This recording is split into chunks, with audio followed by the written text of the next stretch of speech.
Okay, everybody, hello and good morning. We are coming at you with some. Whoa, why is my camera so high up? One sec. There we go. All right, once again, hello and good morning, everybody. We're coming at you with some show matches today, back to back. Good morning to you, Zombie Grub. Good morning. Okay, I wasn't sure if this one was muted or not. I wasn't, but now we know. Okay, so two best of fives, two TvZs. This first one is gonna be pretty fun. It's TLO versus Lillekanin. Both are certainly the different players of their own play styles of race, so it'll be kind of interesting. There's gonna be something really unique about these show matches, though. Big shout to Dares, by the way. Sub hype. I actually have to talk to you later today, Dares, so don't forget to poke me after done casting. But this is gonna be a show match that has $150 in prize pool, but it's not all gonna be won through these games. So it's gonna be 75 to the winner, 25 to the loser. Excuse me. Both players will walk away today with a decent amount of money for one best of five. But it's even better than that because there's going to be a straw poll created afterwards, and you guys can vote for who you enjoyed watching more. So let's say in a hypothetical world, you know, TLO loses, right? How crazy is that? TLO loses, but you really liked watching the broad banelings and the cool roaches and whatever things he did. Well, you could vote for him afterwards, and every 2% on the poll will equate to $1. So if it's 50-50 on the poll, then they'll each walk away with a couple of extra bucks. They'll split it right down the middle.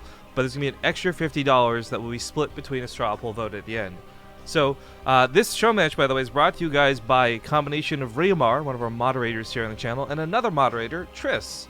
They wanted to make this happen and really wanted to try something new and different. I thought that was kind of cool. So we're more than happy to entertain it. Same thing afterwards for Kelazar versus Cham. Same deal. First place $75, second place $25 with a $50 straw poll split. I like this idea too because I think is going to help emphasize the idea of a show match, because for these guys we've cast a lot of show matches where I think players take the idea of the show match and kind of think, okay, I just need to win some easy money, not actually show off and play some fun games. Like, and that's not at all in the wrong, but I personally would just love to see some fun stuff more than some good stuff, I guess. Mm. We talk about all the time about like potential fun show match ideas, and sometimes it can be really hard to convince the person or the players to do something other than winning. But Yeah. certainly this is one way to try and do that. And you know, they picked pretty good players to be open to that type of stuff too. Yeah. Like in TLO, especially in this first one. Well, it's going to start on Apotheosis, a map I've seen basically none of for the last 4 days.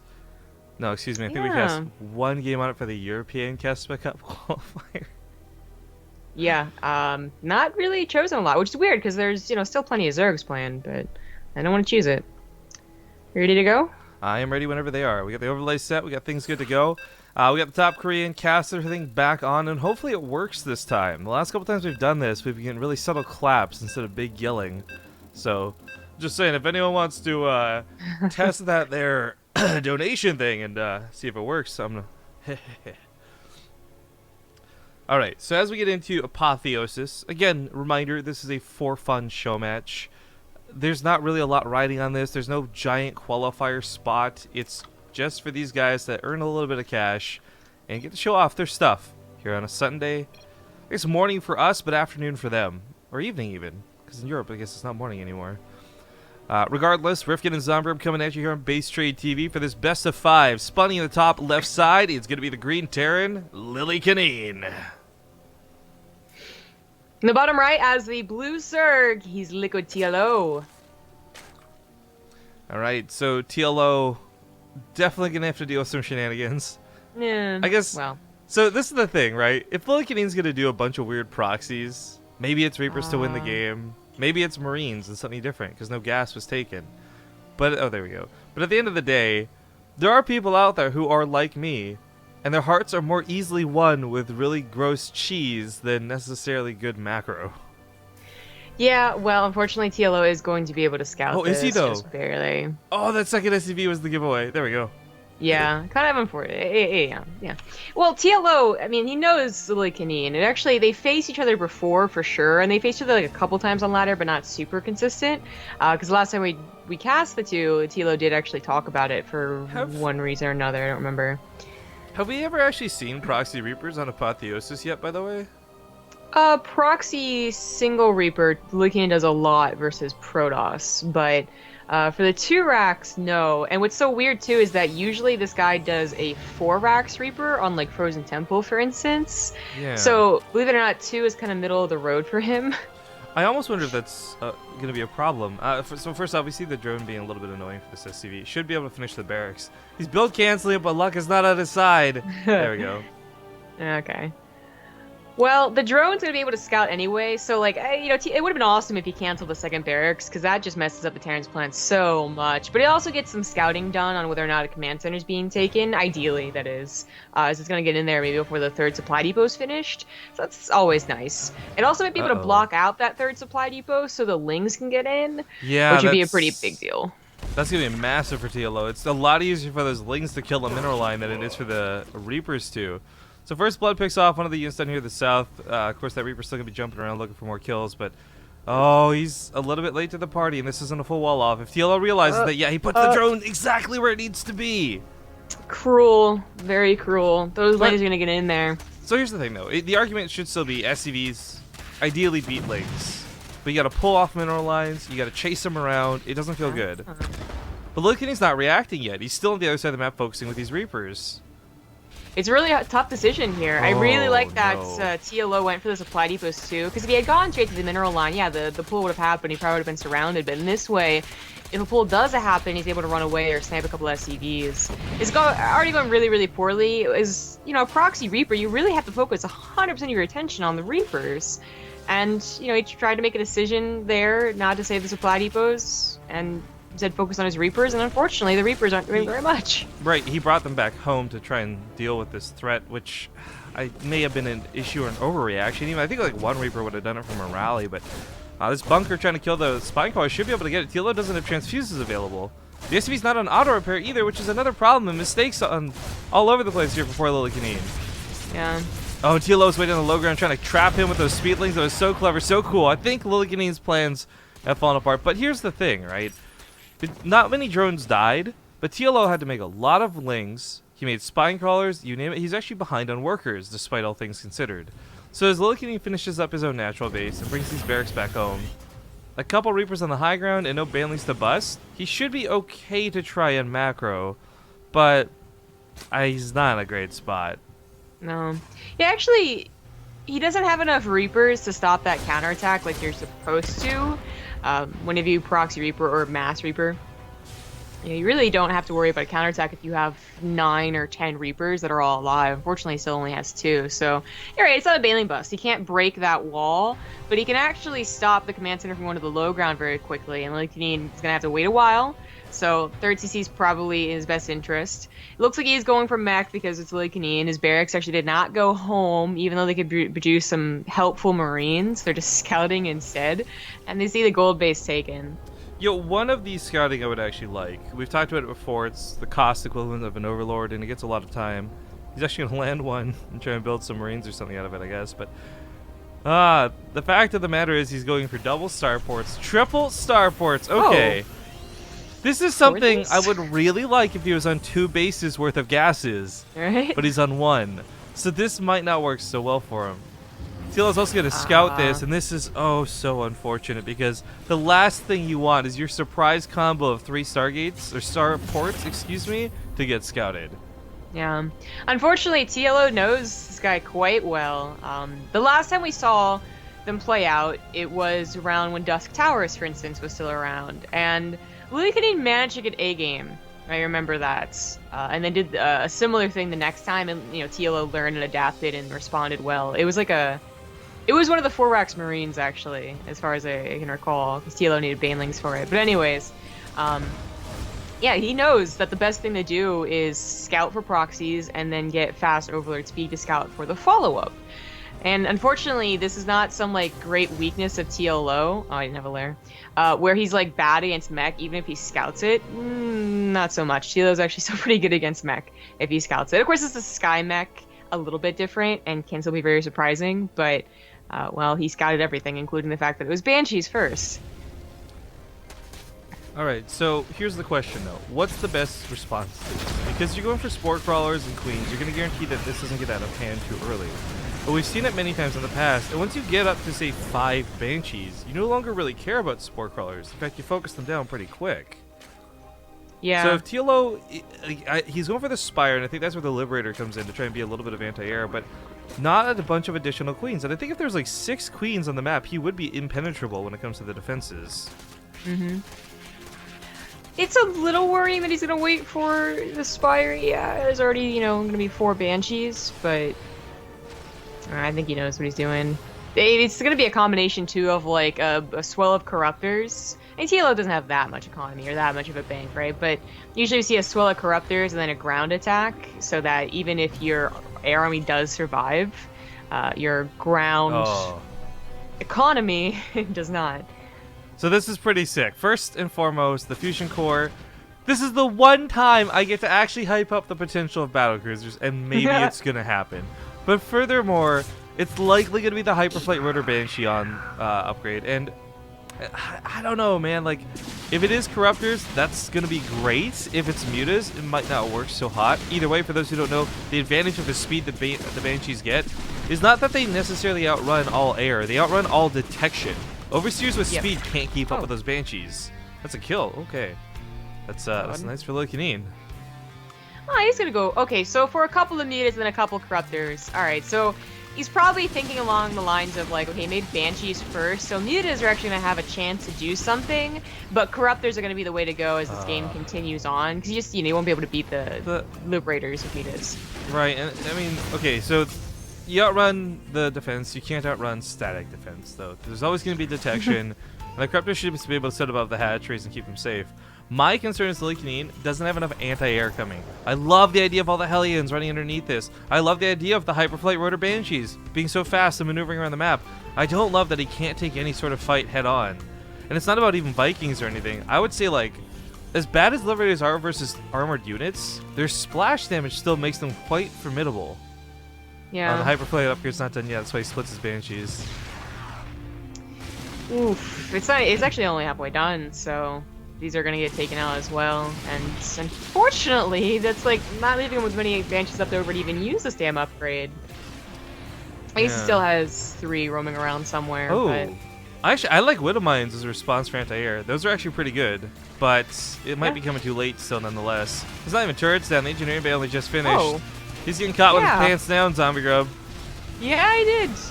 They said that the Hellions aren't bad for the ground defense here, and it is all Ravagers, but they still have nice range, and of course the Corsair Gear is going to be looking for shots on anything, and this includes SCVs if you can't chase down the Hellions. Yeah, Liberator and that Viking doing what he can, but GG gets called, and TLO will take the first game. I'll tell you this much, guys. If there's a game where Lillekanin just like turtles up to battle cruisers, I will even donate to the prize pool of this show match, okay? But the likelihood of that is not so great. I love battle cruisers though.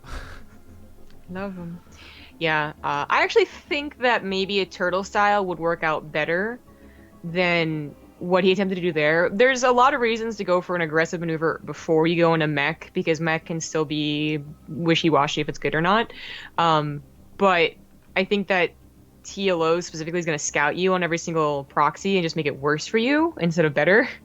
And turtling might be the one thing that TLO actually necessarily doesn't expect, because of course his scouting is going to be very good, but might under or react poorly to. Like, it's happened before with other Zergs. It can certainly happen with TLO on an off day. It happened with Nerchio, versus Protoss. That turtle game on Dusk Towers, I think Nerchio was able to tear down, who was it? Morrow, right? But he wasn't able to. He actually got stuck against a mass late game army. I was getting Kraken Craft in chat, by the way, all caps. Do battle cruisers! Like shouting, do a flip! Right? Or it's like Bender in Futurama. And he was like, Fry's gonna jump off the building. And he's like, do a flip! Oh, Bender.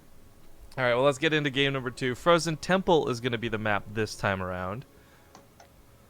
Do we shout out Hey Woo? Because I always like saying his name. You know what? We may not. I don't have Twitch alerts open on my end. I gotta go do that real quick. Okay. Thank you for the 25-month resub. That's half of a century. Whoa, dude, you just blew my mind with that math. I was like, a quarter? Okay, I guess. This checks out. Stafoo! Though, seriously, Zombie Grub. Sorry. Why don't you Safu My for bad. 13 months, okay? Yeah, buddy! Thank you so much for that resub. Alright, game number 2 in the show match. Once again, big shoutouts go to Riamar and Triss, our moderators here on BaseTradeTV, for making this happen. In the top left side, though, we gotta thank this guy for playing. He's down 1 game, however. It's the Green Terran, Lillekanin. In the bottom right, as the blue Zerg, he is Liquid TLO. And of course, he's expecting Proxy Reapers. I would have, the one barracks proxy turned into a scout, turned into like mech follow-up. I think it's a cool idea.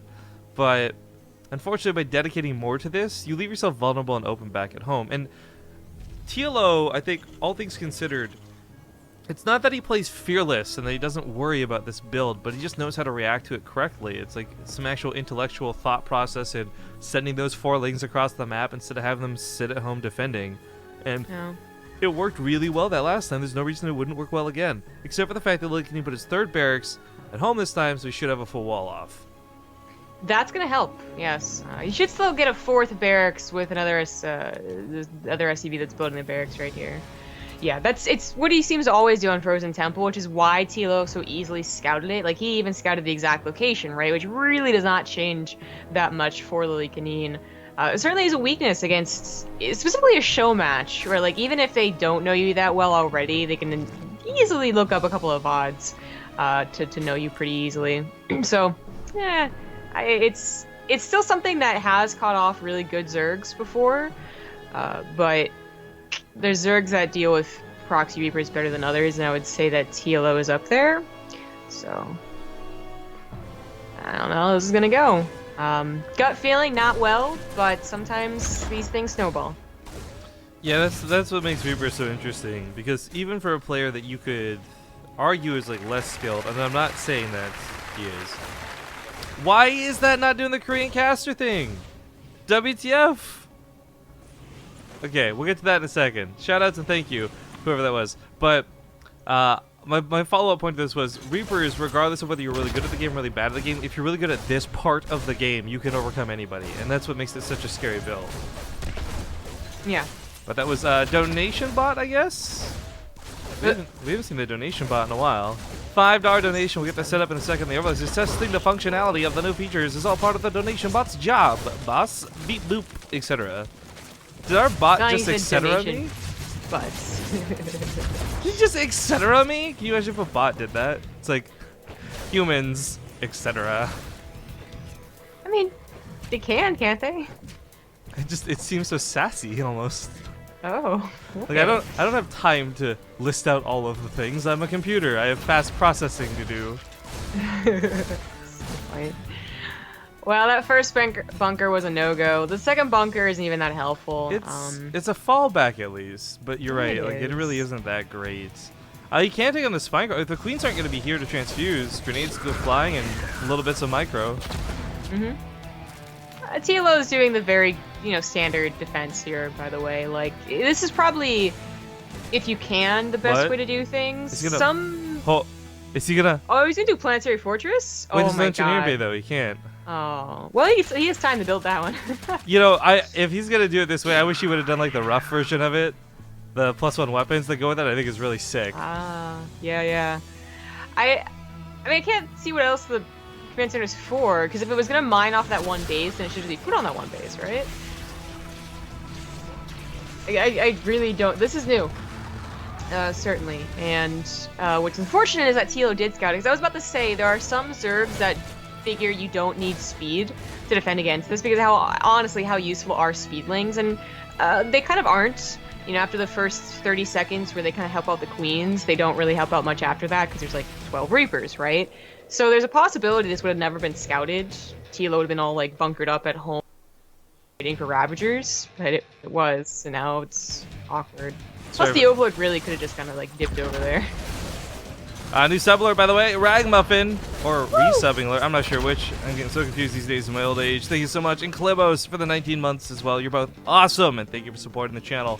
Replays for the show matches will be sent out to our subscribers only, by the way, so make sure to check your inboxes when all is said and done. But Command Center's finished up. It's a little bit worse for wear, but he is going to try and move it for a planetary. But with the creep being spread, you you can't lift and move a planetary. You have to get it down early. So this is already not going to work.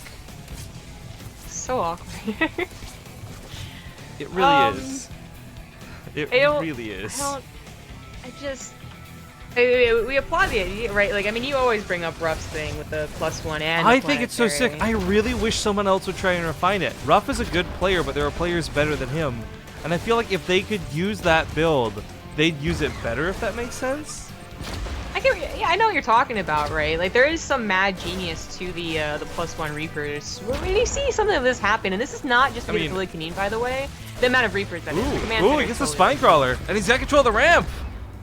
But the planetary is, of course, not what you see. The mass amount of Reapers are. They would use +1 pretty well. The most expensive high ground vision he's ever bought. Right? I mean, you can see his plan. He actually scanned on the high ground and took out a couple of cube tumors, but TLO kind of like in on the idea, saw the command center after all, just replanted and backed out. So this ain't gonna help. So, someone want to do some math on stream. We got 20 Reapers, each doing 4 damage times 2 every time they attack. 8 damage times 20. It's like, what, 160? You add +1, that's like another 2 damage per Reaper. Man, you could actually start one-volleying down these Ravagers in sincerity with just the auto attacks. But hold the phone on all that theoretical stuff, guys, because the actualness of the situation is these Reapers are starting to bust through. And that wasted, horrible command center that's floating in the sky wishing it was a planetary fortress, the high ground vision may have actually been worth it. Maybe. It's the way he's been able to maneuver did around. Start droning. You know, he's up to 35 drones, and that is one of the mistakes you can make against so many Reapers, thinking that you're safe. Oh my god, this hatchery's actually going down, I'd say, pretty quick. If you threw 2 more grenades, you would have killed all the eggs. Now he wants to go for drones. He wants to get the meat of TLO. Get to that nice nougaty center, but unfortunately, he's gonna. If he kills any of these creep tumors, he might be able to actually land that command center at some point, by the way. But not focusing on the creep tumors at all, just trying to dogfight against the roaches. He got a little bit lucky with no lings to create that fodder, but TLO replaces them, immediately realizing what his problem was. Yeah, that was pretty scary though. He did lose 7 drones. I mean, basically the amount he made that made it, you know, that he lost him, right? Like if those were all units, he would never have been broken. Shout out Gotcha Godfire for the 16-month resub in the middle of all this action. Yeah. Ramp? We have the most transfused energy. Might just get, no, it's not gonna go for it. You know, the ramp is a pretty hard point to fight around for TLO. Every time Lillekanin gets up here to the high ground like that, he gets control of the ramp, and any grenades that come down into— Whoa! All the SCVs got pulled! Whoa, oh, okay, well then, that happened. He's gonna make the planetary. He's gonna make it here. He's actually still building a second command center. You know, a third, rather, but one that's gonna be able to mine. But okay, so here's why I don't like the planetary for this situation. The idea is like when Ruff does it, he puts it at the top of the ramp and it controls the ramp. This won't actually control the ramp where it currently is. It'll create an interesting plot point to fight around, but that's, I kind of feel it. Won't it though? Like it still reaches the ramp. He doesn't have high ground vision for it though. He'll have to scan every time he wants to shoot most of the time. Link's coming for that surround. Grenade's not doing the job that they need to do and keep that planetary alive. Oh, Lings, the speed Lings ended up being so helpful here. Yeah. It's a really good thing that TLO didn't skip it. That full surround is nasty. He cancels, he's going to lift it and try and buy a little bit more life for it, but the SCVs underneath are going to get picked off, and I applaud the efforts of Lillekanin, but I think it's safe to say at this point, it might just be over. He got really close, though, and he not did. because of the damn planetary. That's what's so scary about this. He got really close. Actually, I do wonder if he had kept the planet, sorry, not even the planet, the command center in the air, never tried to actually make the planetary, didn't pull those SCVs, would he be better off for that? Like, I really thought his high ground vision was the greatest asset he had going for him. Honestly, I just feel like if he had like macroed, he would have done fine. That's true. Yeah, do it like you thermal and some of the others do, and you just throw down like the third command center back at home. Yeah, like his Reapers still would have surprised TLO and gotten those 7 drones, and they all apparently still would have lived to defend a counterattack like here, but the difference is he just lost a command center and all his SCVs. Reapers back at home, I mean, it's Ravagers. What can you really do against those, right? This is, you know, probably enough, but you know, even then, like, going up on this ramp's gonna be a difficult thing to do. If he had 1 Marine, which he could have built had he sent his barracks back home. It try and deny the Overlord from getting vision. Hey, there's a lot of things that actually say that a macro game could have occurred here, but unfortunately Lillekanin, you know, went 100%. Also, Lillekanin is Terrible. slowly becoming John Ralphio's sister. Because Why is that? his hands are going to be out and he'll be like, money, please. Oh. There's just, by the way, Parks and Rec reference for anyone who didn't get that. 2 orbitals, too many mules, mining this out too quickly. He's just going to be out of... Anything he can hold on to right now is going to just be the attrition game in about 1 minute, as all those mineral patches are almost empty. Yeah. It's funny that TLO knows he can't go up this ramp. There's so many grenades. Like, unless Lillekanin does that. So the Terran in us that are watching all cheer and ooh-ah at the cool moves that Lillekanin made, but, well, maybe not as flashy and a lot more subtle. TLO's calmness over the situation and his smart moves have certainly impressed me. Like, there's a lot of players who I think would have panicked for certain when Lillekanin started getting those big kills, and this game might have actually gone in the favor of Lillekanin in other situations. You have high ground as your base. Yeah, I don't. I don't know. As someone who's done this before, I know exactly what you mean. Feels bad, man. Feels bad, man. GG. GG. Alright, game 2 goes to TLO with a 2-0 lead. He is now 1 game away from winning the series. Shout out to Ipony Moose, and just in case we missed anyone else, let me hit that refresh button, because Twitch Alerts is being funky for us, guys. I'm gonna force the Korean. Okay, this is supposed to be the top donation sound, and I guess I'm assuming it played for you again, right? But not for me. I didn't have the alert box open, so I don't know. Okay, well, this is what it's supposed to do when someone hits the top donation amount.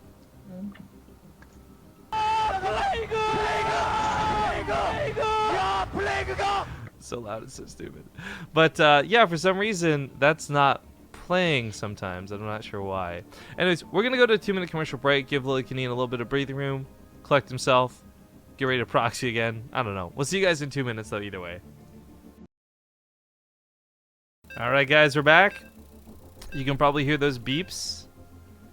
And we're gonna get into Galactic Process for game number 3. Now this is once again another pretty good map for Reapers, I gotta say. We also had a resub during the break. Thank you very much to Snow Python for hitting us up with a good solid 20 months of StarCraft 2. Woo. StarCraft 2 does love you. Thank you very much.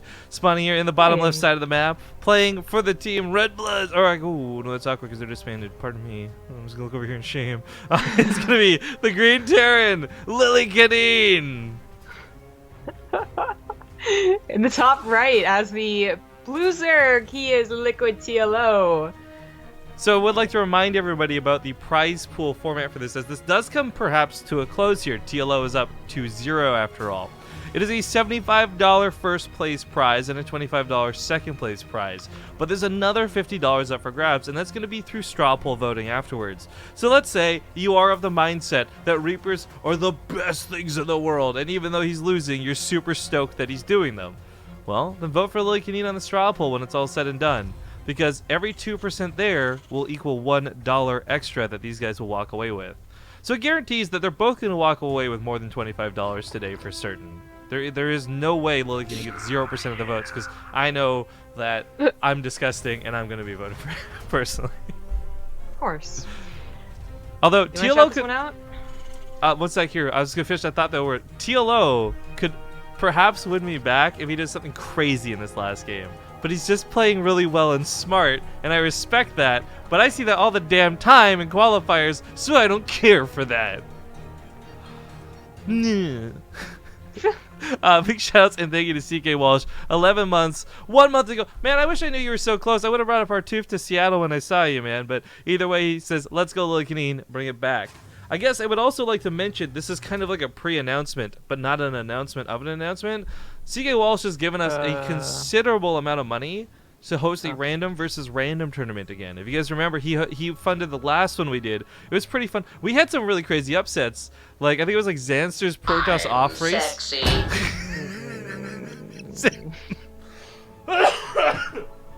Damn it, Solidus Dub, I was talking. Thank you for the donation.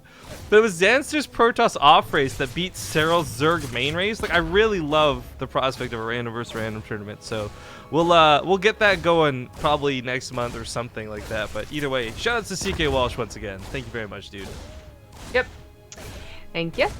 So, on your point, as we watch the multiple racks Reaper continue, it's really, I think, unfortunate for TLO, because in order to do something wonky against an early game pressure like this, he would probably just end up losing.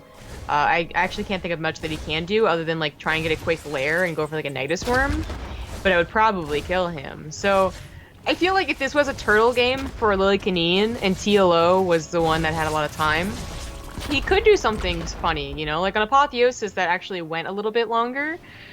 He probably was going to do like a Nidus Worm or like a bunch of Overlord drops of roaches or something cool like that, but it ended before it could happen. Or maybe he's really just interested in winning here, I don't know. But we know that TLO does interesting stuff. Of course, he has that, you know, rep for a reason, but you're kind of forced to do one thing or another to even survive long enough to do something wonky if they 4-racks you. Right, that's a good 3-racks. point, actually. I didn't consider that thought process where we're talking about what's silly and not, and TLO is playing well, and he's responding intelligently, and he's doing standard practice, because that's all he's really left with the option to do. If he wanted to do something fast, like weird proxy banlings or something, he wouldn't be able to do it versus Reapers, and that's for certain. Yeah. So... Well, a good chunk of them have bulked up, but Roaches are out, and Ravagers won't be too far behind. TLO's still droning, but this is something where we do have to keep an eye on that, because if he drones too much, like he's seen the natural command center, might be thinking, oh, this guy, he actually can macro. But, no, really, it's just a lot more Reapers. Don't be misunderstanding of that command center. Well, he's already got some Ravagers, and he does seem to have it on lockdown as far as this ramp goes. What's always scary, though, is that, yeah, when the Reapers get up somewhere that you aren't protecting, so either to the left or the right. In this case, Lillekanin chose the left. He doesn't seem to really want to tango with the Ravagers, even though there's only 2 of them, so... TLO, he droned, he's getting a few more roaches as he realizes, like, okay, that's a lot of Reapers, but he still has the worker lead, and I think eventually he's really just going to go all workers, nothing else. By the way, people looking for that poll to vote in. It's not going to be up yet, guys. We're going to wait till the series is over and advertise it during the next series. So, hold your horses. Thank you to Sanka, you dead for the 17 months. Says 3:30 a.m. in Melbourne, Australia. Still watching. Aw, yeah. I like that he wrote "aw, yeah" as an Australian. Or... No. Okay, so this is, yeah, the point where TLO does start just droning, getting Evolution Chamber. Of course, he already slapped down his 3rd base. And it looks like Lillekanin can't do much with these Reapers, but as he is going into Bio, not like hardcore transitioning out into mech despite having a bunch of barracks, he does have like the possibility here of being euthermal, basically, of just going on the right side with the Reapers and the left side with the medevac drop and pulling TLO apart. I mean, Lillekanin's known for cheese, and he's known for mech, but he does occasionally play bio, and he's not terrible with it, you know? Like, he's still a grandmaster, but, you know, it's not euthermal either. And, well, first off, it's worth noting that maybe I spoke too soon. No, you did. It's Starports. Okay. Holding the phone for that, though, I like that this time around, though. You mentioned Dust Towers earlier when we were talking about references to past games and stuff, but this map is like probably the closest you're going to get when it comes to securing extra bases. And, well, it's not an easy 4th, it's an easy 3rd, and Lillekanin might actually get away with it this time, because I say the biggest hamper on him last time was A, he got scouted and kind of pushed in early, but secondly, he didn't have the gas right away. His production was a little bit slower for it. The fusion core came down way later, and because of that, the speed never got to kick in. Like, his Banshees were dead before speed was finished. That's true. Another kill on the 4th base. Happened on Apotheosis as well. Alright, so while he doesn't go for bio, he is still producing Marines from the barracks. That is also different from Apotheosis, and I actually really like that. I mean, you know, a handful of Marines for buffer to deny maybe an Overlord Scouts, or what was one of the problems last game? Yeah, I think it was the Overlord Scouting, really. I was going to say Reapers? Well, actually, the Reapers are dying here. That's not too good. That grenade parade was, oh, first off, it rhymes, and secondly, that was beautiful to watch. Yeah. Anyways, that many Marines can actually provide a surprising enough buffer. Like, it's going to stop the Corruptors at least from moving in automatically, which is what they kind of did in that first game, because there really was nothing on the ground. Widowmines are just coming out, after all.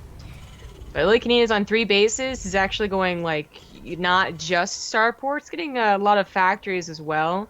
It might just have time to get to a good supply. TLO anticipating everything though already. Did that actually scouts the multiple Oh, starports? well, the multiple starports might not be so important. I didn't realize there's multiple factories coming down, but more importantly, mag Yeah. field accelerator with them, and that mobile style of mech has been coming back. The Cyclone Hellion was a build back from beta days of old, and no one else has used it since. But it's becoming, I think, a little bit more fashionable now. Well, when innovation uses something, it's gonna be Yeah, fashionable. yeah. Innovation's like the hot girl of the scene. He could wear anything, and it looks good on him. So everyone's like, "Oh, that must be in style." And then they realize, "Oh, this garbage bag looks no good on me." Right? That's such an interesting thing too, but that's another topic. So the innovation thing, not the hot girl thing. Well, it's the same difference, am I right? Real quick, by the way, some people have been asking in chat, like, why Lillekanin? This is such a one-sided show match, etc. Here's the beauty of show matches, guys. You get to pick who you want to play against who you want in this, like, fantasy situation. Riomar and Triss really wanted to see Cham versus Kelazur, and they really wanted to see TLO versus Lillekanin. So they put the money up for it, they set up and organized the players, and we agreed to cast it for them. So we could all have a good time together. So you could have Jadong versus no-name McBronze League player. But if you just really wanted to watch Jadong play, at the end of the day, the person paying for the show match, I think, is the only one that needs to be happy with who's playing. Yep. So I'm enjoying it. I like seeing TLO fend off ridiculousness. I love seeing ridiculousness out of the Terran. And more than that, I love actual mech. And this is an actual mech game. This is actually the mech. I wish this was what Game 1 was. Yeah, me too. I think it's going to be a lot more interesting. Tilo's not just going to be able to swoop in with Corruptors and win, which is what he did. He actually goes for just Mutalisk, in fact, first. We'll probably get Corruptors later, but only if he needs it. It certainly needs to be noted, by the way, Cyclones have the damage to tear through everything that's coming out. Whether it's Mutalisks in the sky that don't take bonus damage from the armored effect of the Magfield Accelerator, they still will go down because their health can't outlast that of a Cyclone running around. Followed up by the fact that, okay, let's say TLO hypothetically gets Ultras or Brood Lords. Guess what, guys? Once again, the Cyclones kind of went out in most situations. The best thing TLO can do to combat what Lillekanin's doing is a fungal growth. And if you can't land a fungal growth, somehow wrap your units around in a fashion that just doesn't let them run away. Because everything Lillekanin's doing is the opposite of what I think Hotsmech was. Hotsmech was a slow, turtly, okay, that was a nice pick off there, but hard to kill thing. Legion, or not Legion, whoa, excuse me, that's World of Warcraft. Legacy of the Void Mech is a lot faster. You got Hyperflight Runner Banshees, you got Cyclones and Hellions on the ground. You're not really meant to catch what Lillekanin's doing. Yeah. Oh boy. Yeah, they're going to take out quite a few units. Oh, and especially he if they stopped running. Yep. Ugh, gets another lock on too, There you so go. they keep chasing. Oh, almost. Almost. Yeah.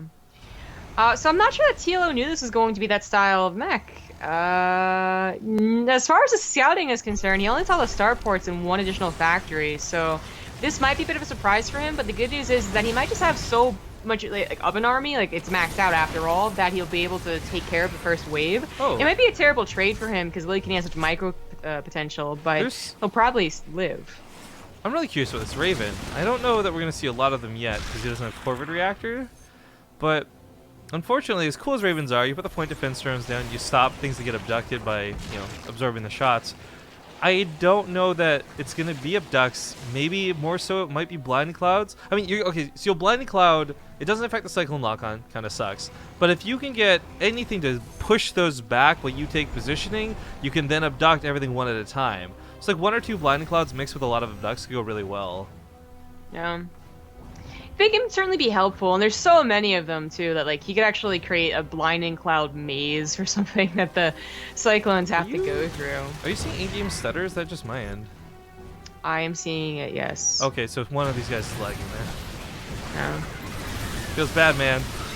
Coming from multiple angles, abducts do go off, but the Cyclones get a lot of lock-ons before that happens. The problem is Lillekanin's dogfighting. He needs to be kiting. He still takes out most of the roaches, however, and that planetary fortress has a good hold on it. Yeah. I mean, Lillekanin wasn't microing for a time there, but then again, TLO was also completely surrounded. So there was like there was trading going on for sure. And TLO, he might still be up 20 supply or just about, and he's actually super up in upgrades, but that was an okay fight, I would say, for Lillekanin, because he saved his 4th base after all, and he could remake a lot of the Cyclones. He's still going into Banshees, even getting a Thor right now. All of his upgrades are just finishing, which kind of sucks, I suppose, although a lot of them aren't the units he's making, which kind of makes me wonder. You know, he's getting Raven upgrades and Liberator upgrade, which, okay, you might eventually go into, but that's a lot of minerals and gas to invest right now. And 4 bases isn't as impressive as it was in Wings of Liberty. This is really 3 bases. This is main's almost mined out. I've seen a chance. Does this mean I can throw shove money in your face so I can watch Scarlet versus Bomber? I mean, we can't make every show match ever happen. I will say we usually try our best, but you gotta understand, guys, some people are just not gonna be available to play. So before anyone gets too excited out there and starts rustling around for like the tens of dollars in their pocket, like, it's not gonna happen. Some players have a pretty big price point too. Like, we're not gonna get innovation out for a $150 show match anytime soon. We already know that from reaching out to him in the past. Yeah. So I do want to talk about what happened during some of that fight, though. Lillekanin, with a surround, was really good for a lot of different reasons, but also, and he may not have intended this, it really helped him survive against the abducts that went off, because his army was able to get backed up by the units behind him. Mm-hmm. Yeah. I mean, really, the cost Look at of that. losing all of those So Vipers. stupid. Just run, boys! The cost of losing all those Vipers is really what hurt the most for TLO. If it was only just the Roaches and Ravagers, but they still could trade like that, I think he'd be like much happier. But that was a lot of gas, and he's still down in gas. He hasn't taken all of his gases though, which is one of the reasons. Probably should. I like the Thors actually quite a bit. If Mutas and Vipers are going to persist to be an issue, like, okay, Thors have range, and that's great in the ground aspect, but more to the point, these are guys that are going to live through a lot of the fights. The Roaches, the Ravagers, whatever it is, aren't just going to be able to get on top of them like the fragile Cyclones. They can take a hit or two. But Thor's transformed. We talked about this in a previous cast, and people didn't understand, so I want to emphasize this really quick. When their guns are flexed out, and there's cool, like, shoulder blades going on, that means Thors are in single target only mode. And when that's the case, their air range becomes 10 and they hit for 55 versus armored. Opposed to the untransformed Thor, which only has 7 range. And, oh, sorry, wrong one. I guess it still has 10 range, but it's only 14 damage and it's versus light. So the mode they're in is very different for what they want to fight. For example, this means he's definitely looking to shoot the Corruptors. He's looking to shoot the, I guess, Vipers, even though they won't take the bonus damage. It's all, I guess they will. I didn't realize Vipers were armored. Excuse me. Whoa! This makes this transformation mode so good. They also could be a lot more helpful versus Broodlords, which he's probably anticipating. Yeah, Although they're still the easier response. We've talked about this before. I've always been under the assumption Vipers were kind of like Ghosts, where they just psionic, like they didn't have a classification. The fact that Vipers are armored, this means they're going to get close to 3 shot by these Thors. Yeah, 60 damage a shot. That's 3 shots will kill a Viper. These things don't seem to last very long no matter what they go up against. But that was a long abduct. Damn. It was also pretty much an instant reaction, too. Secret Missile comes out, but obviously not going to work the way he wanted it to. He does have the Shrapnel upgrade. That makes the Secret Missile do 30% more damage, by the way, guys. So it's no longer the 100 damage shots. It's 130. Point defense drones are not a bad solution, though, to the abduct problem. I was gonna say, the Corruptors, well, one, they weren't attacking, but then when they were, the point defense drones taking care of them. Those are some very nice last-second splits out of the Thors. Cyclones get those lock-ons. TLO being chased back, and you know what? Despite those really awesome upgrades TLO is going for him, these are 2 big fights he's not won. And now he's going in for a counterattack, and TLO's coming out with 27 Roaches. Yeah, Roach is not super fantastic. He still has some upgrades working for him, but actually Lillekanin's caught up on that department. I like the Blinding Clouds. The Thor's finding it a little bit tough to fight. They start moving out of it. But unfortunately, all they're doing is walking, and they're not fighting, so the Roaches get a lot of shots off. No point defense drones, no auto turrets. There's a couple of auto turrets on the ground to soak the shots from the Roaches.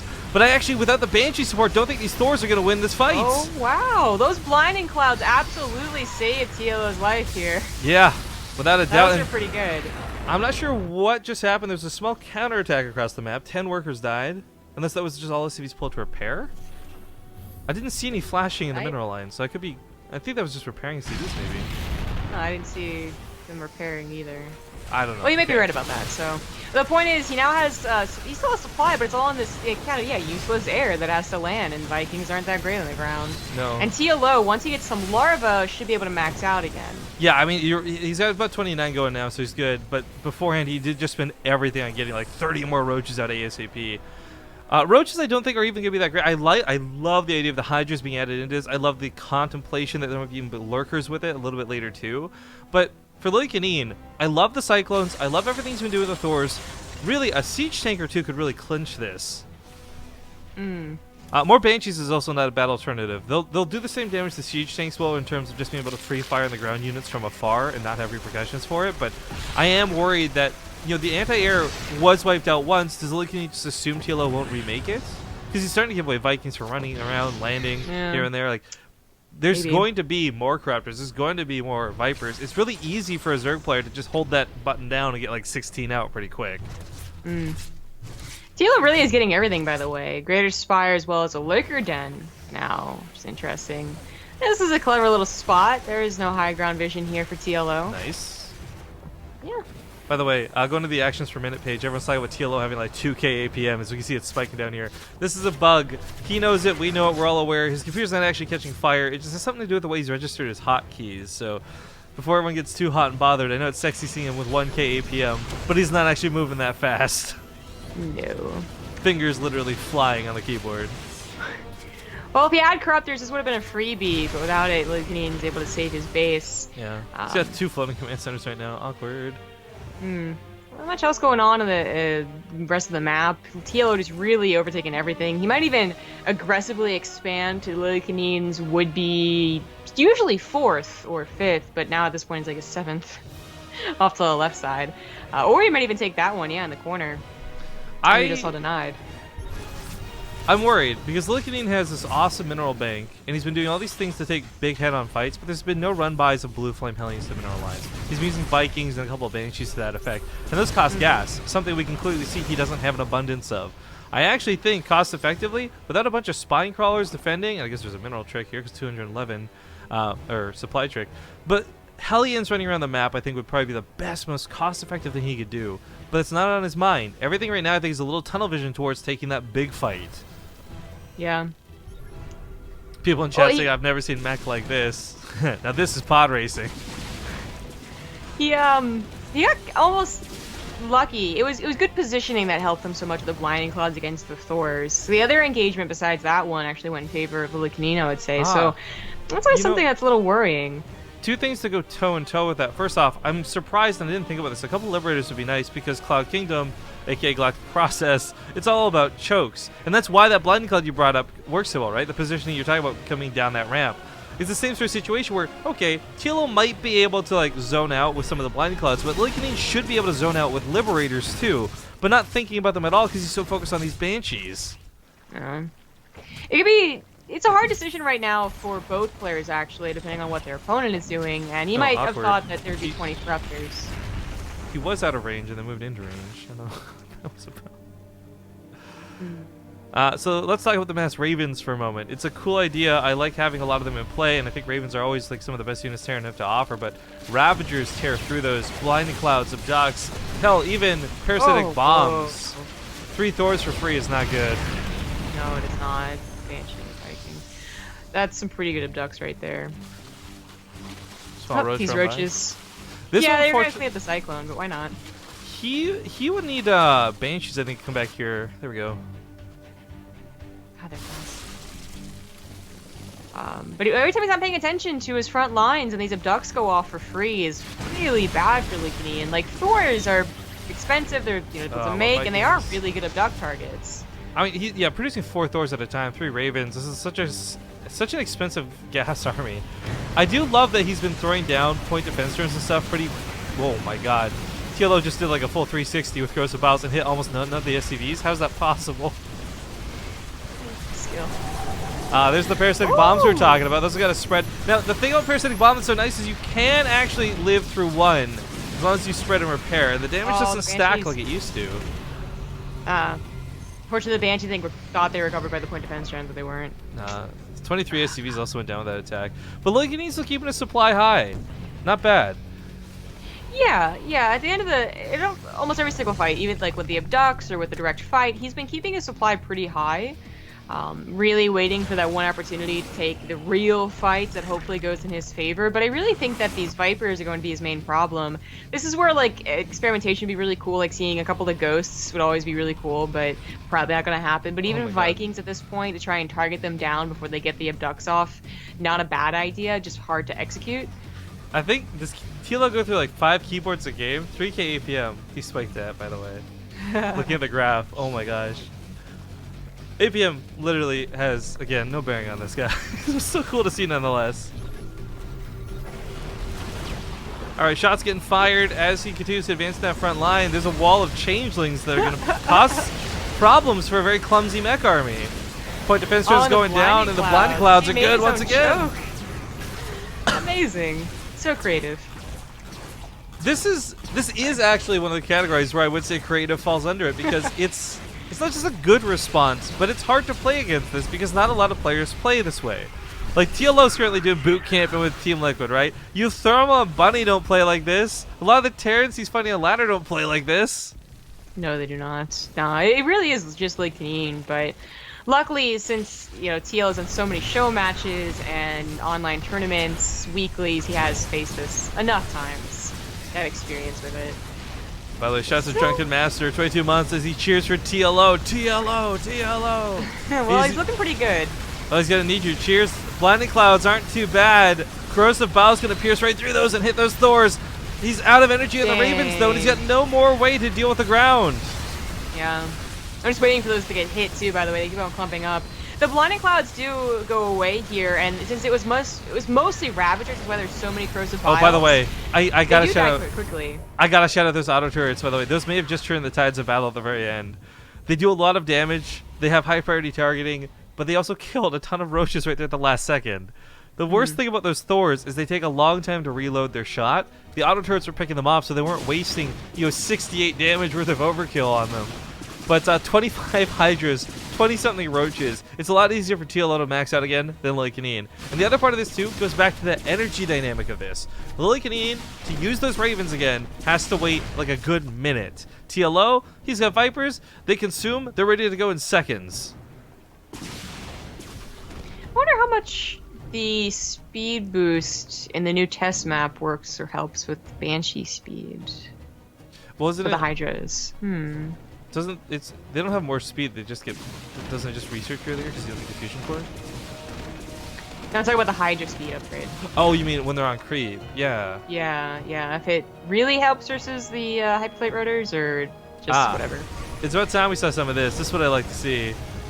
Yeah, I think he's tried once or twice, but it's been actually nothing, I feel. But Spine has been put up for a very long time. This is a big deal, though, because if you see this, you're like, oh, wow, TLO's got at least a fourth of his army out of position. That would have been the prime opportunity to attack elsewhere, not respond and defend with. But I think what I do fear at this point is we're not going to see some really cool battle that ends this game. I think we're going to see attrition be what kills Lillekanin. Because his gas has never really been above 200, and I want to be like, well, that's because this macro is fucking amazing. But it's more so that all of his bases are mined out and mining out, and he just doesn't have gas anywhere to work with. Yeah, and his other base has actually just been taken by TLO. So this one's going to go down, straight up. I do wish we saw these Liberators sooner. They're finally out in play. Yeah, maybe. There's actually been a lot of Hydras produced, and I feel like it's so hard to get the perfect engagement for both of these guys.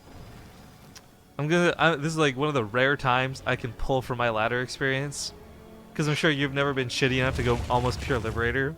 But let me tell you, Zombie Grub, Liberators versus Hydras, please. If you've got enough of them. I'm not doubting that. What I'm doubting is the way these engagements have been going. So as you saw right there, like he had 4 or 5 Liberators, they were going in first, right? Yeah. You got a siege up, and there'd be enough Hydras to take care of them. So that's why I said, like, I followed it up with, it's hard to take engagement for both of these guys. They really do need these, like, perfect positionings. TLO really wants to choke. Lillekanin wants his units all, without blinding cloud and sieged up and whatnot. But, okay, well, I'll talk more on the Liberator dynamic in a minute. He's trying to deal with this. He's got that Lurker to shoot down, too. That's been a real pain in his butt, but he's actually taking the fight not too badly. And TLO, he's got a lot of money, can easily remax, but it's the question of what do you remax on, because clearly throwing Roaches and Hydras just body for body at the problem isn't solving it. Not there. No, he was running out. There's no blinding clouds. The ducks are running out as well. But as he gets more Vipers and actually is going to get more energy on them, this is what Blizzard wanted to happen when they put Lurkers in the game. Right? TLO should just be able to abduct the important units again onto the Hydras or onto the Corruptors, whatever he really wants to get. He's actually lost Overlords and Hatcheries, so he's pliable. A little bit awkward. Doesn't happen too often. But anyways, the point defense drone is going to allow him to set up, and this is what I was going to talk about with those Liberators from earlier. Because he is playing the Raven style to accompany this, Like, okay, normally you don't want to just send the Liberators in first because, yeah, they'll get picked off by the Hydras before they even have a chance to siege up. If you throw down 3 or 4 point defense drones, then suddenly those Hydras can no longer run away because the Liberators are directly on top of them and they've sieged up behind them. There's a lot of ways that Lillekanin could interact with this, but I fear that, again, these Liberators have come too late, and the numbers that he needs to get to accompany these Ravens, he doesn't have the gas for. Yeah, I'd certainly agree with that. I'll deny mining over here, but now TLO can take the bottom right base after denying it, so he still should have the bigger bank always. Pretty good parasitic bombs, a very clumped up Ravens, a lot of damage here. It's going to kill a couple of units, more than a couple. 3 or 4 of those Ravens go down. He needs to repair this ASAP. I think this is one point of Zerg I do find a little irritating. You get the point defense drone, this incredibly strong thing, kind of like the parasitic bomb, but you can run away from it. You literally just walk away from it, it'll cause no damage. Whereas Ravens are like, oh, well, I got parasitic bomb, there's literally nothing we can do about it, we're just gonna die. Yeah, it's better than it was, but... Yeah, well, the worst was, like, you remember beta when the damage stacks? If you threw, like, 3 parasitic bombs down, every unit was taking damage from each individual parasitic bomb. Like, them nerfing it stacking was the best change they did to it, without a doubt. I am worried about these Ravens. They're not getting repaired. They really can't be repaired. I think he tried to, and then he ran out of gas. It's 0 gas, yeah. I think he knows it too. There's another base. There's no more mining. The final fight gonna come into play, guys. And TLO's got a bank to replace this with. Lillekanin doesn't. So he has to win this really hard. Point defense drones and auto turrets are certainly helpful, but those broodlords aren't really being scratched. The surface barely being touched. And while he might win the ground war, can he even win the air war? The corruptors, the vipers, the broodlords. It's not many, but it might just still be too much. The last couple of lurkers came through too. And that's going to take care of the last of the Thors if the Broodlords weren't. This is such a shame. Again, I want to reiterate, I wish this is what Game 1 had looked like, because this would have led into a really awesome follow-up series, but this is the last game, the last life of poor Lillekanin. So guys, if you liked watching TLO play, if you liked watching Lillekanin play, make sure to get in on that straw poll. GG. Vote for who you had a better time with in this show match, but congratulations to TLO. He'll win the 3-0, get that $75 first prize, and maybe even a couple more dollars from your votes. But Lillekanin doesn't walk away today empty-handed either. He gets $25 and whatever money comes from the straw pool. Again, each 2% on this straw pool is going to equal $1 extra paid out to the players for their prizes. For us, though, this moves on to the next show match. We're going to be doing Cham versus Kel Azur. This ended a little bit earlier than expected, so I'm not sure if they'll be ready to play just yet. Fingers crossed. Either way, we're going to play a 2-minute commercial break and hopefully be back soon. So we'll see you guys on the North American server shortly.